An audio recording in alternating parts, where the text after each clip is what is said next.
अजीज दोस्तों, अस्सलाम वालेकुम, नमस्ते, सत श्री अकाल, गुड आफ्टरनून, जय श्री राम। इस वक्त सेक्रेड दिन चल रहे हैं। अभी हम शिवरात्रि मना के फारिग हुए हैं, होली की तैयारी है, कुंभ मेला जारी है। वैसे भी मेरे जो गुरुजी हैं वो मुझे अक्सर कहते थे, मुसलमान हैं वो भी, लेकिन वो कहते थे कि हिंदू धर्म जैसा धर्म और कोई नहीं है। इसमें बड़े फेस्टिवल्स होते हैं और बड़े खूबसूरत फेस्टिवल्स होते हैं। किसी का खून नहीं बहाया जाता जैसे बकरा ईद वगैरह पे होता है, बल्कि जश्न मनाए जाते हैं, रंगों का त्यौहार होता है, खुशबू का त्यौहार, खाने पीने का। और उसमें खूबसूरती सबसे ज्यादा ये है कि सब उसमें शामिल हो जाते हैं। खाली हिंदू नहीं होते, हर धर्म के लोग उसमें शामिल हो जाते हैं और मिल के त्यौहार मनाते हैं। तो इसी सिलसिले में मैंने आज अपने दोस्त मित्र गारवित शर्मा जी से रिक्वेस्ट की थी कि हमें इन फेस्टिवल्स के बारे में बताएं। धन्यवाद for giving time Garvit ji. Thank you Arif ji. हर हर महादेव टू ऑल व्यूअर्स, सभी दर्शकों को हर हर महादेव, जय श्री राम।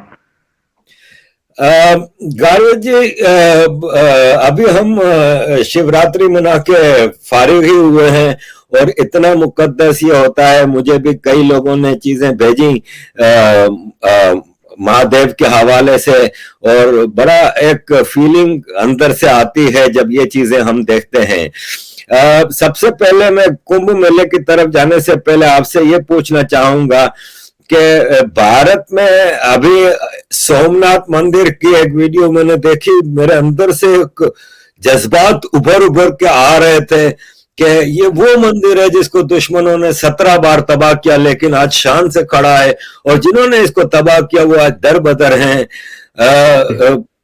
एक तरफ अयोध्या में राम जन्मभूमि पे मंदिर बन रहा है, मुख्तलिफ हम रिवाइवल देख रहे हैं। आप कैसे ये सब मंदिरों की रिवाइवल देख रहे हैं? जी, मैं बताना चाहूंगा आरिफ जी, ये मंदिर एक प्रकार से ये मेमोरियल्स हैं। ये हमारे जितने कार सेवक थे आरिफ जी, जो राम मंदिर के लिए मैं सबसे पहले बात करना चाहूंगा।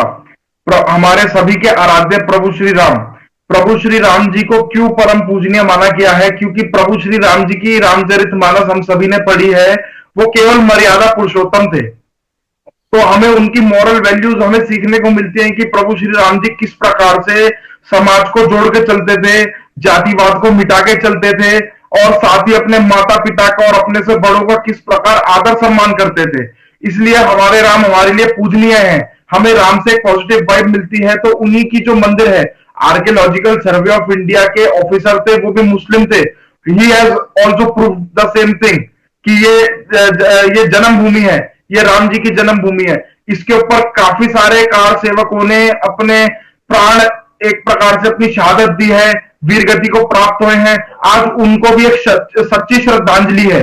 आरिफ जी, मैं आपको बताना चाहूंगा, वेस्ट बंगाल के कोठारी ब्रदर्स थे, बजरंग दल के पार्ट थे वो दोनों ब्रदर्स।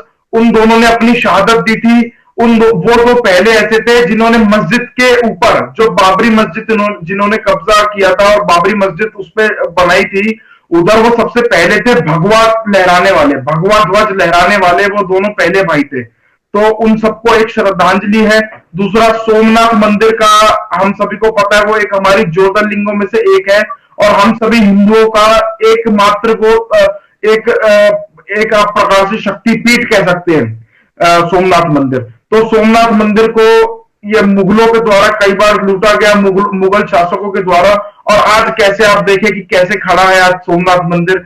देश विदेश से यात्री आता है वहां पे। ये हमारे लिए भी गौरवान्वित पल होता है जब यात्री आते हैं और दर्शन करके जाते हैं। तो ये सब प्रभु ऐसा होता है कि हमारे सनातन धर्म में ऐसा माना जाता है कि ईश्वर के घर देर है पर अंधेर नहीं है। आज ही फैसला आया है बाटला हाउस केस का, जो उसमें अपराधी था उसको फांसी की सजा सुना दी गई है माननीय न्यायालय द्वारा। तो हम इस चीज को मान के चलते हैं। हाँ, थोड़ी देर सवेर करता है हमारा सिस्टम, पर फैसला सशक्त देता है। तो हम इसका भी आज ये इतना अच्छा फैसला भी सुनाया है कोर्ट ने। जी गार्विक जी, मैं आपको पता है कि सनातन के हवाले से बहुत ही नया हूं और चीजें सीखने की कोशिश कर रहा हूं। एक 12 शिवलिंग का कोई वो है, तो उसके बारे में कुछ ज्ञान देंगे कि ये 12 शिवलिंग क्या है? जी जी जी, ये ज्योतिर्लिंग है आरिफ जी, इनको ज्योतिर्लिंग कहा जाता है। ये हमारे जो ज्योतिर्लिंगों में से एक, काफी सारे हैं, काफी प्रसिद्ध हैं। मैं अभी यदि उनका बखान करूंगा तो काफी समय हो जाएगा, तो मैं आपको प्रमुखों के बारे में बताता हूं जो प्रमुख है, जिनकी मान्यता है। ज्योतिर्लिंग का अर्थ क्या है? ज्योतिर्लिंग ऐसा कहते हैं आरिफ जी, जो कि बिल्कुल अपने आप ही, जो मैनमेड नहीं है, जो अपने आप ही स्वयंभू प्रकट हुए हैं, जो धरती माता से बिल्कुल स्वयंभू प्रकट है, उन्हीं को ज्योतिर्लिंग कहा जाता है। और उसमें आपका एक सबसे प्रसिद्ध आपने सुना होगा महाकालेश्वर, महाकाल, उज्जैन महाकाल। और दूसरे आपके नासिक में है त्र्यंबकेश्वर महादेव और काशी विश्वनाथ। ऐसे हमारे कुछ प्रमुख ज्योतिर्लिंग हैं। केदारनाथ है, केदारनाथ में जहां पे ट्रेजेडी आई थी, ये हमारे प्रमुख तीर्थ स्थलों में से एक है ये सब। और ये एक शक्तिपीठ है आरिफ जी, ये सब इनसे हमें शक्ति मिलती है। और एक जो असली हमें जो ऊर्जा मिलती है, एक सनातनी को प्रत्येक दिन जो एक ऊर्जा प्रदान करती है, एक पॉजिटिव वाइब प्रदान करती है, ये उन स्थल हैं, तो हमें उनसे एक ऊर्जा प्राप्त होती है जी।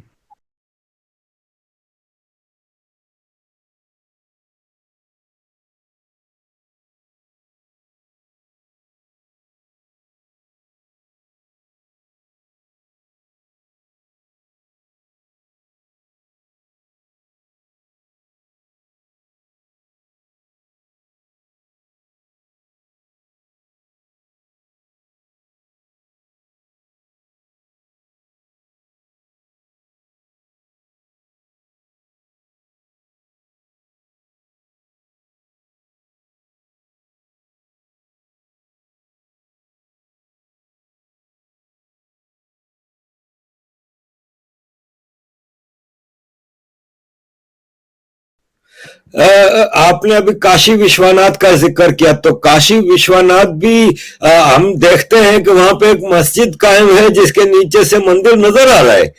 तो जी कब कब वहां पे वो मस्जिद की जगह मंदिर बनेगा?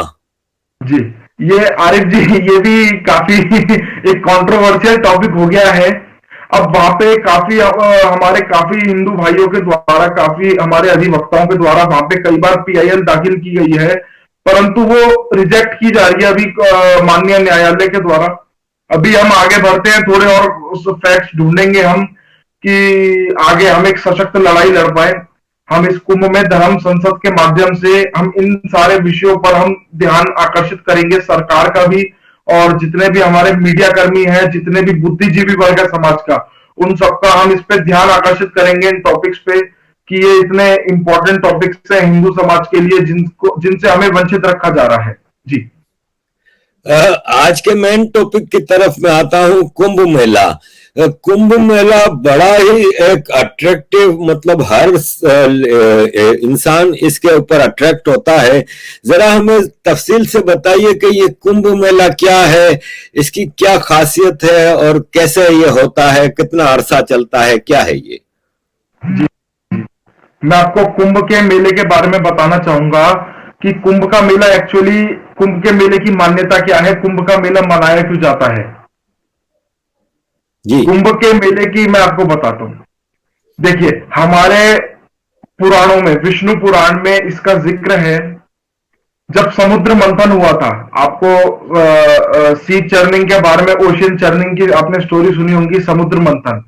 जो समुद्र मंथन हुआ था वो देवताओं और असुरों के बीच में हुआ था। तो उसमें जब सी चर्निंग चल रही थी, तो अमृत निकला था, अमृत प्रकट किया गया था। तो अमृत जब प्रकट हुआ था, तो यदि हम असुरों को देते, तो असुर सारा पूरा जो बर्बाद कर देते या विध्वंस कर देते। कभी ना सतयुग होता, कभी ना त्रेता युग होता, तो फिर तो प्रॉपर स्टार्टिंग से ही कलयुग चलता।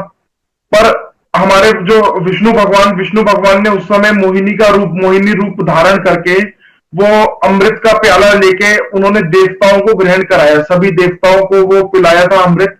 और सबको जब ग्रहण करवाने के बाद वो गरुड़, जो हमारे गरुड़ देव थे, जब वो लेके जा रहे थे पहले, तो वो अमृत की बूंदें उनसे 4 जगहों पर छलकी गई थी। वो 4 जगह अमृत की बूंद पड़ी थी: हरिद्वार उत्तराखंड में, Nashik Maharashtra, and third is your Ujjain. Ujjain में उसकी बूंदें छलकी थी, और fourth is Prayagraj. Prayagraj is called as Tirthraj Prayag. तो वहां ये 4 जगहें हैं जहां पे कुंभ मनाया जाता है। और कुंभ भी 2 प्रकार से आपको मैं बताता हूं ये कैसे होते हैं। ये एक अर्धकुंभ होता है आरिफ जी, और एक महाकुंभ, जो कि इस समय हरिद्वार में है, हरिद्वार ऋषिकेश। तो महाकुंभ हर 12 साल में एक बार आता है।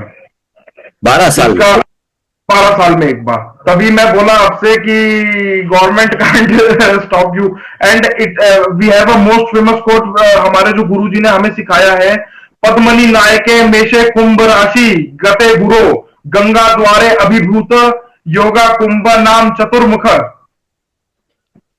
इसका मतलब है आरिफ जी, गुरु, आपको इन स्टार्स के बारे में या राशि जो होती है, ज्योतिष विद्या, इन सब के बारे में पता होगा अवश्य। तो जो कुंभ राशि में, जो कुंभ राशि में गुरु का प्रवेश होता है, इसका हम अगर हम पुराणों से रिलेट करें, विष्णु पुराण में इसका साफ साफ जिक्र है कि जब सभी हमारे जितने भी देवता हैं, हिंदुओं के देवी देवता, वो अब 12 दिनों में एक बार पूरी पृथ्वी का चक्कर लगा के, पूरी अर्थ का चक्कर लगा के एकत्रित होते हैं।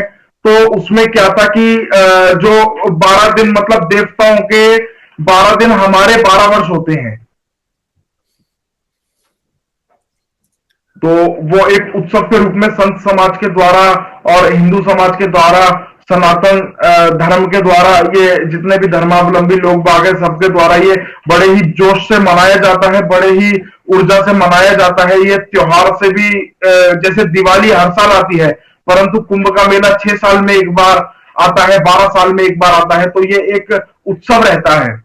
और एक माघ मेला होता है। माघ मेला हर साल ऑर्गेनाइज किया जाता है प्रयागराज में। प्रयागराज को तीर्थराज कहा जाता है, तीर्थराज प्रयाग, बिकॉज 3 धाराएं वहां पे, गंगा, यमुना, सरस्वती, ये 3 धाराएं वहां पे उनका मिलन होता है। तो इसलिए कहते हैं संगम के तट पर स्नान किया। तो ये प्रयागराज है। अभी वर्तमान में हरिद्वार में महाकुंभ है। पहला शाही स्नान महाशिवरात्रि के दिन सभी अखाड़ाओं के द्वारा, सभी नागा साधुओं के द्वारा किया गया, बड़े ही जोश से, और सरकार की भी व्यवस्था काफी उत्तम थी जी। अच्छा, तो ये जो हरिद्वार में जो हो रहा है, तो प्रयागराज में भी हो रहा है? नहीं नहीं नहीं नहीं आरिफ जी, ये एक टाइम में एक जगह पर होता है। अभी प्रयागराज में पीछे 2018-2019 में हुआ था। ये 3 महीने लगभग चलता है, और ये 3 महीने अराउंड चलता है। परंतु इस बार थोड़ा कोरोना को देखते हुए, कोविड-19 को देखते हुए, गवर्नमेंट ने इसको, वैसे मकर संक्रांति इस बार 14 जनवरी की थी, तो उस दिन से ध्वजारोहण हो गया था। पर इस बार 1 अप्रैल से 28 अप्रैल तक महाकुंभ मेले का आयोजन किया जाएगा भव्य रूप से। अब आप देखें, 1 अप्रैल को मेरा बेटा पैदा हुआ है और 28 अप्रैल को मेरी बेटी पैदा हुई है। बहुत बढ़िया, मेरे लिए शुभ वो है। अच्छा, मुझे दोस्त है मेरे बनारस से, वो मुझे अक्सर कहते हैं कि बनारस में गंगा में डुबकी लगाने से सारे पाप धुल जाते हैं।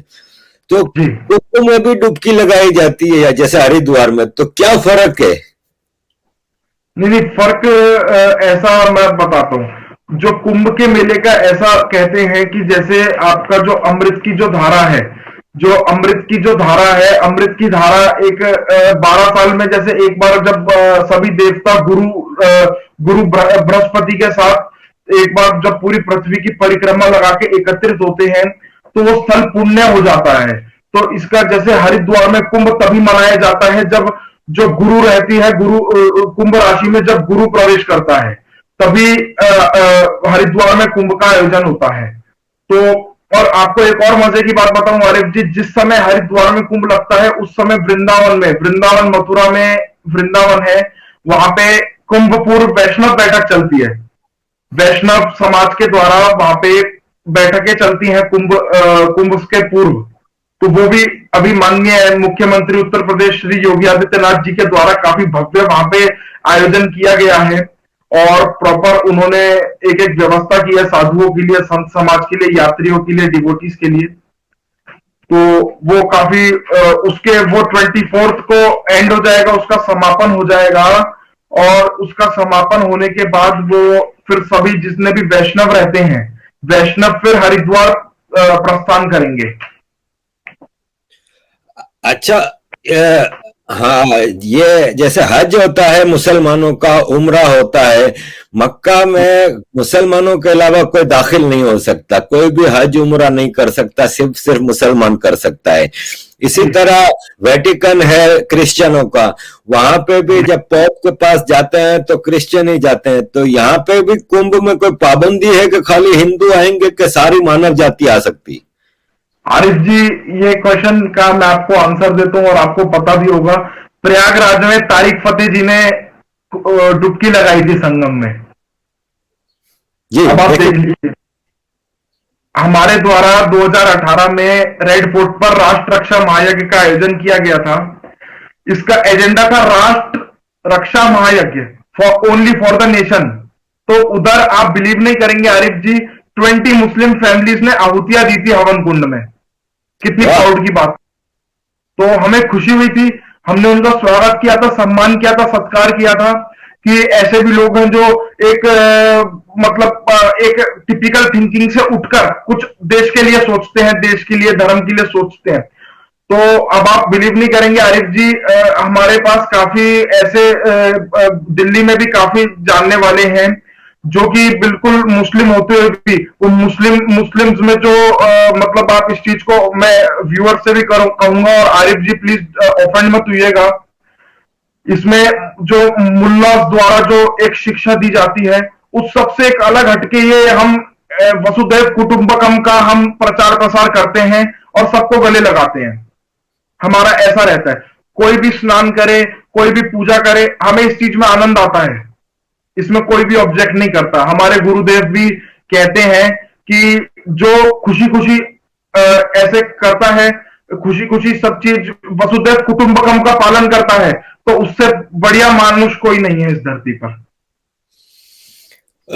गार्वित जी, इतना इंक्लूसिव है ये हमारा सनातन, जो सबको बराबरी की बुनियाद पे लेके चलता है। कोई धर्म, कास्ट, कलर, रेस, इसके हिसाब से कोई डिवीजन पैदा नहीं करता, कोई वो नहीं रखता, मुख्तलिफ नहीं करता सबको। इसके बावजूद एक आप देख रहे हैं आजकल इंटरनेशनल एजेंडा चला हुआ है, तो मुसलमान अपना अलग एक 1.5 इंच की मस्जिद बना के चलता है, रोड पे खड़ा होकर नमाज पढ़ लेगा, पूरी ट्रैफिक जाम कर लेगा, उस पर कोई नहीं बोलता। हिंदू जो कि सबको साथ लेके चलता है, सबके बराबर चलता है और नॉन वायलेंट है, टोटली कोई वायलेंस नहीं करता। फिर हिंदुओं को कम्युनल कहा जाता है ये एक्सट्रीमिस्ट हिंदू हैं और हिंदू राष्ट्र बनाना चाहते हैं। क्या क्या है इसके पीछे थ्योरी? मैं बताता हूँ आयुष जी, ये इंडिया में क्या सिस्टम है मैं आपको बताऊंगा, जो इंडिया में भी और ये जो चल रहा है हिंदुत्व के विरुद्ध। इसमें हिंदू राष्ट्र का असली मीनिंग है, जो एक हिंदुत्व का जो प्रचार किया जाता है उसमें ऐसा कहा जाता है कि जो पाकिस्तान में रहता है वो पाकिस्तानी, अमेरिका में रहता है वो अमेरिकी, अमेरिकन, चाहे वो इंडियन ही क्यों ना हो, इंडियन वहां जाके अमेरिकन हो जाता है ना। तो अब जो हिंदुस्तान में रह रहे हैं वो तो एटलीस्ट हिंदू कहलाए जाएंगे। अगर हिंदू अकेला इंडिया ही क्यों सर्वधर्म व्यापी देश बने, यदि सर्वधर्म व्यापी देश भी बनता है तो उसको फिर सभी को खुशी खुशी स्वीकारना चाहिए। जो हिंदुओं के त्योहार होते हैं आप उस पर बैन क्रैकर्स, बैन कलर्स आप इस पे लिखते हैं, पर जब आपके अपने कुछ वास्तव में कुछ ऐसा होता है, जैसे अभी मैं एक पॉइंट उठाऊंगा, बड़ा पॉइंट है। मुंबई में एक मुस्लिम व्यक्ति ने, मैं नाम नहीं लेना चाहूंगा, 30 डॉग्स का रेप किया है, 30 कुत्तों का। अब आप मैंने पढ़ा था ये। जी जी, आपने सुना होगा अवश्य। तो अब आप एक तरफ, अब मैं उस टाइम में क्वेश्चन करूंगा पेटा वालों को। अब आपने रक्षाबंधन के टाइम पे आपने क्वेश्चन किया था, हिंदुओं के फेस्टिवल्स के टाइम पे ही आप क्यों निकल के आते हैं? आप ऐसे मौकों पर यदि आप कोर्ट में पीआईएल दाखिल करेंगे तो हमें कितना गर्व महसूस होगा कि जो इसकी रेलेवेंट संस्थाएं हैं, अथॉरिटीज है, वो कितना अपना दायित्व निभा रही हैं। पर आप दायित्व नहीं निभाते, आप हिंदुत्व के विरुद्ध एजेंडे चलाते हैं। रही बात मंदिर मस्जिद की, अब मैं बताता हूं आरिफ जी, ऑनेस्टली मैं बताऊंगा, इन्होंने, अब आप हमारे मंदिरों में क्या होता है, बेसिकली मंदिर में एक सबका ध्यान रखा जाता है, सबको बिल्कुल ध्यान में रखते हुए ब्रह्म मुहूर्त में मंदिर खोले जाते हैं। ब्रह्म मुहूर्त रहता है, ब्रह्म मुहूर्त काफी हमारे हिंदुओं में पवित्र माना जाता है। Morning 4 AM to 5:30 to 6 AM, सूर्य उदय से पहले पहले, बिफोर सनराइज। तो इधर इस टाइम इतने में हम मंदिर खोले जाते हैं। परंतु मस्जिद जो है, रात में 3, सवा 3, 3:30 बजे ही मौलाना जी अपना माइक ऑन किया और अजान लगा दी। They even don't care about कि कौन भाई रेस्ट कर रहा है, किसके घर में पेशेंट्स रह रहे हैं कुछ मेडिकल प्रॉब्लम से, तो इस चीज का ये लोग ध्यान नहीं देते। और जब कोई हिंदुओं का माता का जागरण चलता है या सुंदरकांड का पाठ होता है, रामचरितमानस का पाठ होता है, उस समय फिर सब क्वेश्चन करते हैं कि ये सड़क घेर लेते हैं, ये ऐसे नहीं करने देते। यार 1 घंटे का सुंदरकांड का पाठ हमारा शांति से नहीं चलने देते तुम लोग। अब आप बताइए, हम तो इस चीज को एग्री करने वाले लोग हैं कि हम, अगर आप भी, हम अजान चला रहे हैं, इतने साल हो गए इस भारत की धरती पर आप अजान चलाए जा रहे हैं, किसी ने कोई आपको कोई क्वेश्चन भी नहीं करता। ठीक है, पर आप हमारे मैटर्स में तो आप मत इंटरफेयर कीजिए। एटलीस्ट हमारा राम मंदिर बन रहा है, खुशी खुशी बनने दीजिए। अच्छा, कुंभ भी खुशी खुशी चलने दीजिए कुछ। जी जी जी। गार्विक जी, अभी हम देखते हैं कि केरला में एक मूवमेंट चलती है कि ओमकारा बोलना मना है, और ओमकारा बोलने से हम लोगों की रिलीजियस उसको सेंटिमेंट को हर्ट होती है, आप ओमकारा पे बैन लगाएं। फिर तमिलनाडु, फिर हम आंध्रा में देखते हैं, तेलंगाना में देखते हैं कि काफी सारे मंदिर तोड़े गए, और मंदिरों में भी पूजा के दौरान मदर मेरी की, जीसस की मूर्तियां लाकर रखी जाती हैं, वहां पे क्रिश्चियनों की सर्विसेज होती हैं। हम देखते हैं कि बंगाल, जो कि गंगा का देश है, और बंगाल में जय श्री राम पे पाबंदी लगाने की बातें होती हैं, जय श्री राम बोलना एक पाप बन जाता है। इसको कैसे कवर करेंगे? हिंदू क्या, कैसे इसको वो करेगा कि हिंदू तो ये नहीं है कि तलवार निकाल के सबके गले काटना शुरू करेगा, तो आप कैसे इसका वो खत्म करेंगे ये सब? मैं बताता हूँ आरिफ जी, हमें, आपको मैं एक बात बताऊंगा, आप इस चीज पे आपको अच्छा भी लगेगा। और इसमें हमें क्या करना होगा, हम जो कुंभ में हमारा जो एजेंडा है, मैं उससे थोड़ा थोड़ा इसको मैच करूंगा, बिकॉज ये हमारे टॉपिक से रेलिवेंट है। आरिफ जी, हमारा क्या है कि कुंभ में जो हमारा है राष्ट्र एवं धर्म रक्षा महायज्ञ, we are this time organising राष्ट्र एवं धर्म रक्षा महायज्ञ। वी हैव 5 टॉपिक्स, हमने 5 हमारे मुद्दे चुने हैं जिनका संकल्प लिया जाएगा और जिनके संकल्प के पे आहुतियां डाली जाएंगी। तो इसमें जो हमारा संकल्प है, संकल्प इसमें देव देश धर्म की रक्षा और गुरुकुल की स्थापना। अब आप देखिएगा आरिफ जी, इंडिया में आप बिलीव नहीं करेंगे कि इंडिया शुरू से हिंदुओं का देश रहा है, पर आज की डेट में आपको गुरुकुल कितने मिलेंगे? आप ये क्वेश्चन, ये जब आप इसका डेटा निकालेंगे, इसका एनालाइज निकालेंगे, तो आप शॉक्ड रह जाएंगे कि आज मदरसे कितने हैं, मस्जिद कितने हैं, और आज के डेट में कितने गुरुकुल हैं और कौन गुरुकुल प्रेफर करता है। आप मेरे से वरिष्ठ हैं, आपको इसके बारे में और ज्यादा नॉलेज होगी। तो हमने ये सब पॉइंट्स लिए हैं कि हम ये संकल्प लिए जाएंगे, हमारे में यज्ञ से पवित्र कुछ और नहीं माना जाता, और तो यज्ञ में ही संकल्प लिया जाता है। हमारे में किसी भी शुभ कार्य को करने से पहले यज्ञ किया जाता है, तो इसमें यज्ञ में आहुति ली जाएंगी और सभी ये संकल्प लिए जाएंगे। और संकल्प है गौ माता की रक्षा का संकल्प, गौ सेवा, गौ माता की रक्षा का। इस टाइम आरिफ जी आप देखिएगा कि ये बीफ के काउ बीफ के केस होते हैं। क्यों होते हैं? क्योंकि गाय हमारे देश में आवारा घूम रही है। आवारा घूमने का क्या लॉजिक है?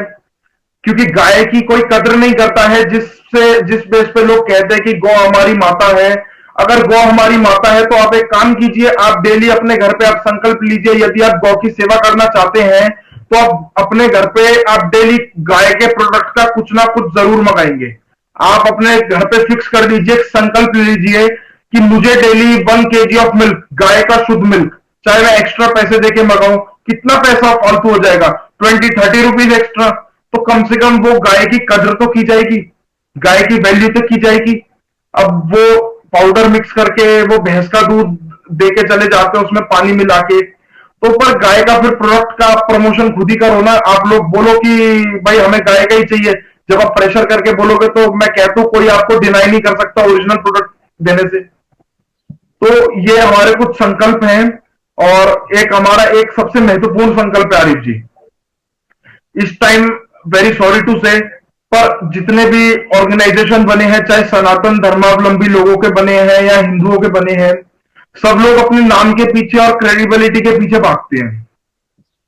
तो इस कारण क्या हो पाता है, इस कारण कोई भी इंटरेस्ट नहीं लेता फिर इन कामों में। तो इसमें ऐसा विषय है आरिफ जी कि हम पूरा सैफरन अलायंस बनाएंगे, जितने भी संगठन है हिंदुओं के क्षेत्र में जो एक काम करना चाहते हैं, जितने भी संगठन है, ऑर्गेनाइजेशंस हैं, हम उन सबको एक छतरी के नीचे, एक हम सैफरन अम्ब्रेला के नीचे उन सबको एकत्रित करेंगे, और मतलब एक अलायंस फॉर्म होगा, सभी के अंदर यूनिटी का हम ये संकल्प लेंगे। इसलिए जो हमारा ये जो महाकुंभ में ये जो हमारा कार्य होने जाने वाला है, इसमें कुछ इसी प्रकार से संकल्प लिए जाएंगे, और इसमें हमारे साथ काफी सारे ऑर्गेनाइजेशंस जुड़े हैं। मैं उनके एक प्राइम ऑर्गेनाइजेशन इसमें राष्ट्रीय विद्वत परिषद है, एंड सेकेंडली हिंदू एकता आंदोलन पार्टी है, एंड वर्ल्ड हिंदू फोरम है, एंड मैनी मैनी ऑर्गेनाइजेशंस इसमें हमारे साथ, और भी काफी सारे ऑर्गेनाइजेशंस जुड़े हैं जो हमें काफी सपोर्ट भी कर रहे हैं और अपने अपने क्षेत्रों में सब कार्य कर रहे हैं। और इस प्रोजेक्ट को सफल बनाने के लिए सभी ने संकल्प लिया हुआ है, सबसे बड़ी बात। तो इसमें मैं आपके माध्यम से बताना चाहूंगा कि डेली हमारे कार्य में डेली रुद्राभिषेक डेली किया जाएगा, यज्ञ किया जाएगा, और इवनिंग में डेली गंगा आरती की जाएगी, क्योंकि हमारी लैंड जो है वो वीरभद्र जी की धरा है, वीरभद्र जी की पवित्र धरा। वीरभद्र जी महादेव के पाठ थे। आपको आरिफ जी शायद वीरभद्र जी के बारे में न पता हो। नहीं। हाँ, मैं बताता हूं। वीरभद्र जी जो थे, आपने हरिद्वार में जब आप आएंगे तो आपको वहां पे दक्ष घाट के बारे में पता चलेगा, सती की स्टोरी। मैं आपको विस्तार से बताऊंगा, क्योंकि कभी आपको मैं विस्तार से बताऊंगा। तो वीरभद्र जी, मैं बस ये बताऊंगा कि वीरभद्र जी महादेव अनादि अनंता आशुतोष भगवान के पार्ट थे, शिव भगवान के पार्ट थे, अंश थे।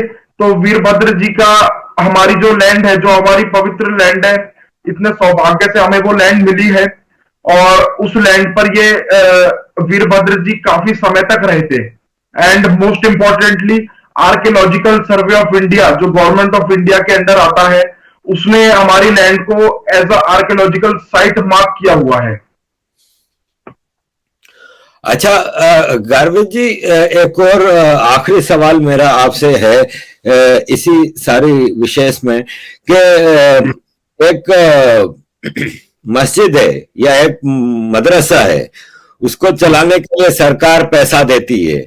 वो पैसा सरकार टैक्स पेयर से लेती है, और टैक्स पेयर तो 90% हिंदू है, यानी हिंदुओं के पैसे से मस्जिद मदरसे चलते हैं जिसमें नफरत के पाठ पढ़ाए जाते हैं हिंदुओं के खिलाफ। नंबर 1 तो ये बात आ गई। नंबर 2 ये आ गई कि अभी रमजान आ रही है अगले महीने। रमजान में मस्जिदों को सब्सिडी दी जाएगी, चावल की बोरियां जाएंगी, बहुत सारी चीजें जाएंगी, वो भी हिंदू टैक्स पेयर से जाएगी। और हज आती है तो हज के लिए सब्सिडी दी जाती है। दुनिया का सबसे सस्ता हज इंडिया से होता है। पाकिस्तान से जितने में हज होता है उससे आधी कीमत में इंडिया से हज हो जाता है। वो भी सब्सिडी सरकार देगी, वो भी हिंदू टैक्स पेयर के पैसे से जाएगी। लेकिन जब बात आती है राम मंदिर बनाने की, तो सरकार कहती है हमारा काम नहीं है। जब सोमनाथ मंदिर बनाने का टाइम आया तो सरदार वल्लभ भाई पटेल जी गए नेहरू जी के पास, गांधी जी के पास, कि भाई हमें ये सोमनाथ मंदिर बनाना है, तो गांधी जी ने कहा हाँ बहुत अच्छी बात है बनाओ, लेकिन सरकार के पैसे से नहीं बनाना, आम आदमी जी से पैसा लो। अब राम जन्मभूमि मंदिर के लिए भी आम आदमी से पैसा लिया जा रहा है। हज हाउस बनता है केरला में 100 करोड़ रुपए से, वो भी हिंदू टैक्स पेयर के पैसे पे। ये तफरीक क्यों कि हिंदुओं के मंदिर का पैसा भी सरकार ले जाती है, हिंदुओं के जो गवर्निंग बॉडी होती है उसमें भी आपको मुसलमान भी मिलेंगे, सिख भी मिलेंगे, लेकिन किसी मस्जिद या गुरुद्वारे की गवर्निंग बॉडी या चर्च की गवर्निंग बॉडी में कोई हिंदू नहीं मिलेगा। तो भारत देश जो कि मेजोरिटी हिंदुओं का देश है, वहां पे ये तफरीक क्यों?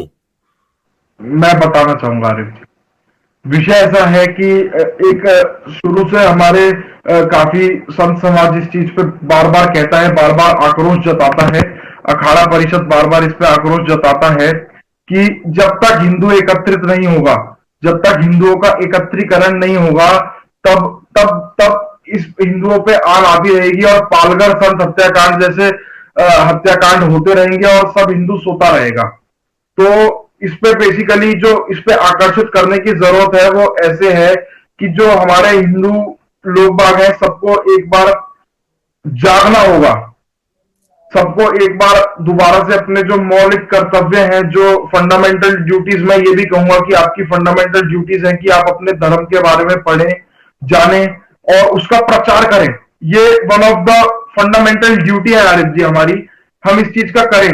आई एम ऑल्सो स्टूडेंट, पर मैं भी कर रहा हूं क्योंकि मैं इसको अपना एक मौलिक कर्तव्य, एक फंडामेंटल राइट नहीं ड्यूटी मानता हूं। It's my fundamental duty to express thoughts about my religion, to teach lessons from my religion that are affecting positively in someone's life। तो ये मेरा दायित्व है आरिफ जी, इस चीज को मैं करूंगा।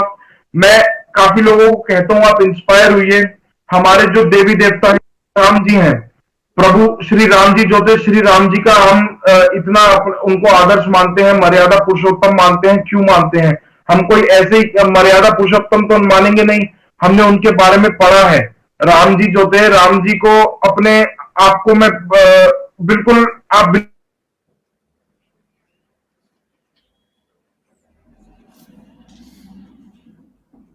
पे क्यों खाए? आप इस चीज को खुद ही सोचिए आरिफ जी।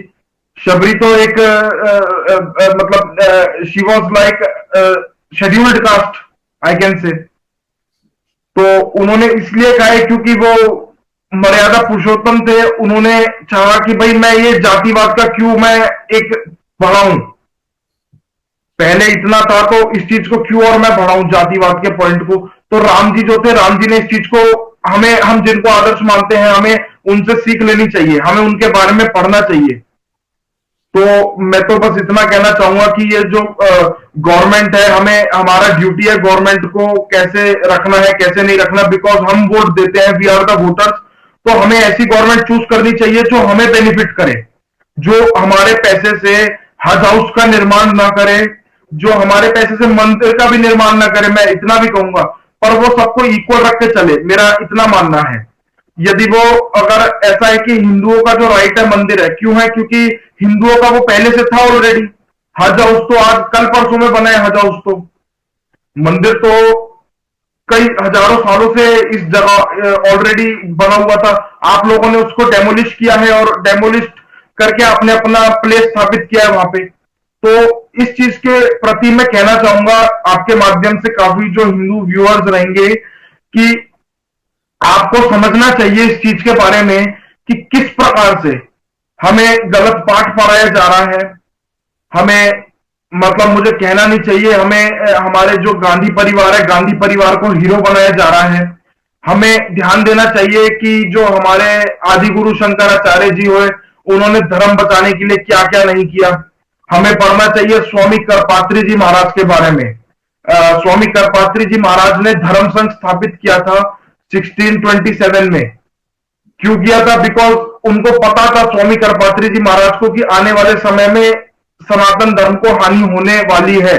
क्योंकि जिस प्रकार से मदरसे बनना चालू हो रहे थे, जिस प्रकार से मतलब कन्वर्जन चालू हो रहा था, तो ही वॉज वेरी फियर्ड। तो उन्होंने धर्म संघ स्थापित किया था। तो आरिफ जी, हमें इन सब चीजों पर ध्यान देना चाहिए। और इनफैक्ट सभी हमारे जितने भी पेरेंट्स रहेंगे, हिंदू पेरेंट्स रहेंगे, उन सबसे मेरी रिक्वेस्ट है कि वो अपने अपने बच्चों को संस्कृत का ज्ञान जरूर दें। रामचरितमानस का मैंने लास्ट टाइम भी आपसे इंटरव्यू हुआ था, तो मैंने ये कहा था कि आप रामचरितमानस का डेली पाठ कीजिए। कोई कंसेप्ट से नहीं कि राम जी आएंगे और आपको फल देंगे, पर आप उसमें से एटलीस्ट कुछ मॉरल वैल्यूज गेन करेंगे।